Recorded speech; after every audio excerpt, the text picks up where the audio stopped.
जब दूसरों का कोई काम हो जाता है उसका अधिकार का, जैसे पेंशन विधवा पेंशन हुआ, शादी का हुआ, बहुत सारा झमेला है और इसको हल करने का एक ही काम, एक ही शक्ति कर सकता है मानवाधिकार संगठन। तो संगठन अपने लिए नहीं, अगर दूसरे को हम किसी को न्याय दिलवाते हैं, उसके अधिकार दिलवाते हैं तो उसको तो सुकून मिलता है, उससे ज़्यादा कहीं मुझे सुकून मिलता है, हम सबको सुकून मिलता है। आज हमारे साथ राष्ट्रीय अध्यक्ष जी हैं अनुराग चंद्रवंशी जी।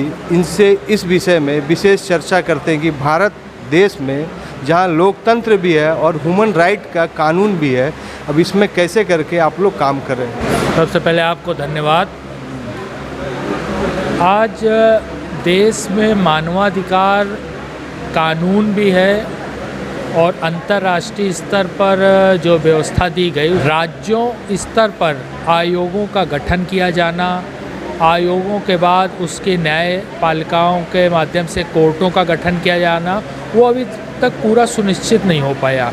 तो जो एक्ट है, जो कानून है, अंतर्राष्ट्रीय स्तर पर यह चार्टर लागू किया गया यूनाइटेड नेशन के द्वारा 1993 में भारत सरकार ने इसको अंगीकृत किया और इस पे कानून बनाया। अब कानून बनाने के बाद उसको राज्य से जिले तक उसका पालन होना और उसका लाभ मिलना वो तभी संभव है जब सारी व्यवस्थाएं पूरी हो जाएंगी और वो प्रक्रिया में आ जाएंगी। अभी इसमें बहुत कुछ करना बाकी है भारत सरकार को, राज्य सरकारों को, क्योंकि न्यायालयों का गठन है वो स्टेट का काम है।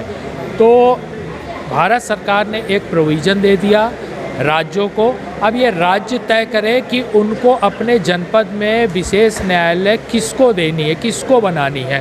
तो अब कहीं न कहीं मामला राज्यों का है कि वो कितना इस कानून के लिए अपनी सहभागिता दे सकते हैं। कभी कभी होता है सर, जनरल जिला प्रशासन से उस चीज़ को संज्ञान नहीं लिया जाता है। कानून का जो पालन कराना है वो सबसे निचला तंत्र होता है जिला प्रशासन, जिसमें उसमें महत्वपूर्ण कड़ी होती है हमारा पुलिस प्रशासन। जब शासन की सबसे महत्वपूर्ण इकाई उसका पालन कराने में असफल होती है, या कई मामले में ये भी होता है कि कुछ हमारे प्रभावशाली लोग, कुछ दबंग लोगों के दबाव में भी पुलिस प्रशासन वो समुचित न्याय नहीं दे पाता जिसके पीड़ित को आवश्यकता होती है। उस कंडीशन में कानून का सहारा ही लेना पड़ता है उस पीड़ित व्यक्ति को। ज़्यादातर आप लोगों ने मामले सुने होंगे कि पुलिस प्राथमिकी नहीं दर्ज करती है, तो अब एफआईआर दर्ज करने के लिए उसको क्या होगा कि क्षेत्र के सांसद, विधायक, प्रभावशाली लोगों का सोर्स लगाना पड़ता है। तो अगर आप उनके दल से जुड़े हैं या उस प्रक्रिया से, तो आपके लिए बोल दिया जाएगा, लेकिन अगर नहीं और एक उत्पीड़न का दौर चालू हो जाएगा।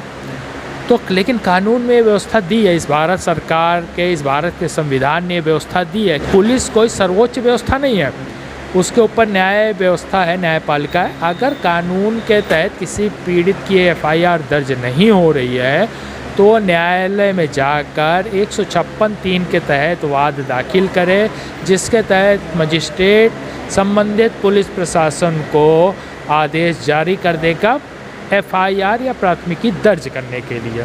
मामला क्या है क्या नहीं वो उसकी सुनवाई अलग रूप में होगी, लेकिन जो पहला चरण है कि प्राथमिकी तो दर्ज हो, आप चार्जशीट बना के भेजिए। पुलिस को लगता है कि ये मामला सही है तो उसका साक्ष्य प्रस्तुत करें, और पीड़ित जो होगा वो या जो दोषी जिसको करार दिया जाएगा वो अपने पक्ष में बात करे।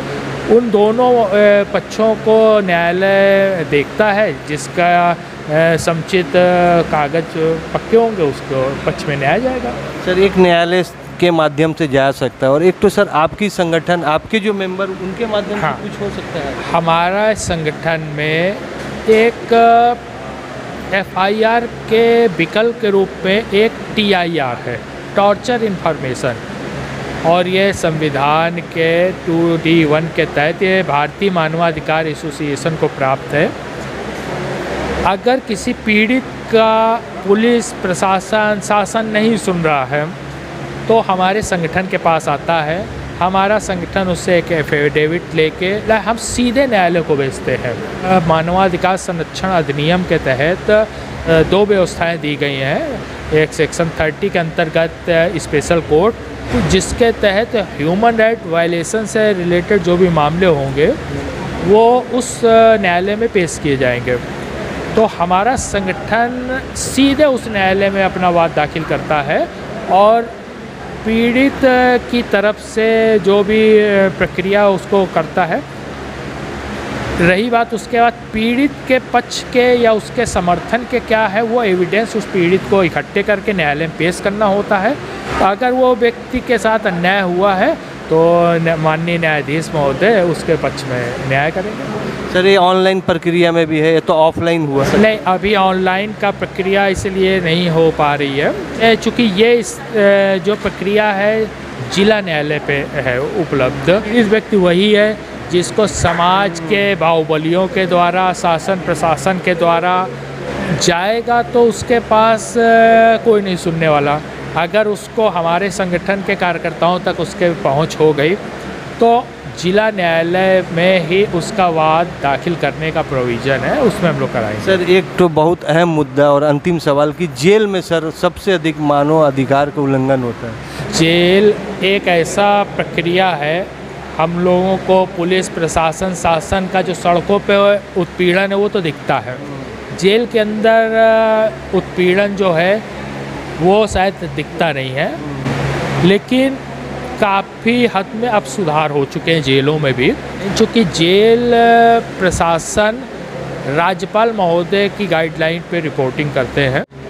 तो कुछ चीज़ें व्यवस्थाएं जो हैं, जैसे पहले उत्पीड़न के नाम पे होता था कि जेलों में भंडारा खाना बनवाना और इस तरह का बहुत सी चीज़ें होती थी, तो अब मोस्टली जेलों में ये हो गया है कि मशीनें लग गई हैं, उसके गैस के सिस्टम।